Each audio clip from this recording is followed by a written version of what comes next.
Però sono poche sole per dente persiane. Tu sei scenato già un'ora e preparo un caffè.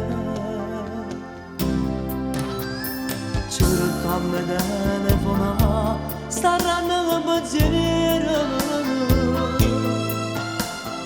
E già non io negato, manco la casa tua.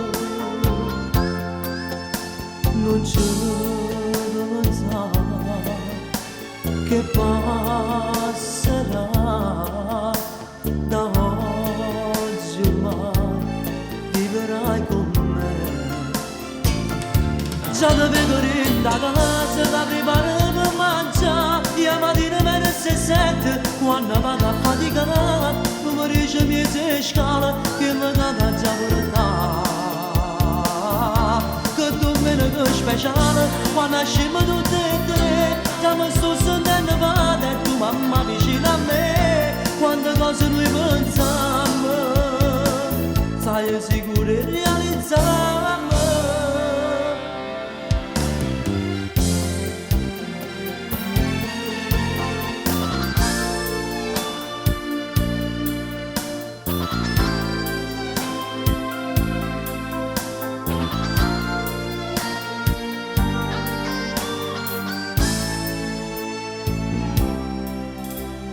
Cercammo scusa casa, non aveva paura.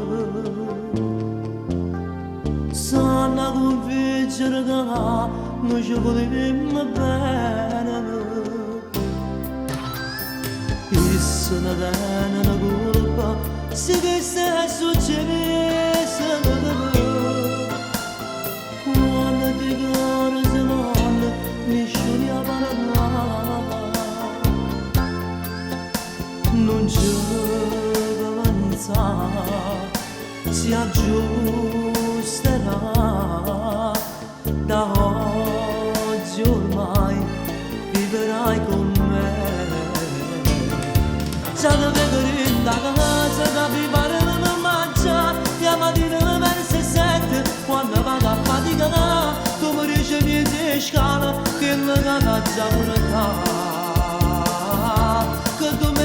Speciale, quando usciamo tutti e tre, già mi sto sentendo male e tu mamma vicino a me. Quante cose noi pensiamo, stai sicuro e realizziamo.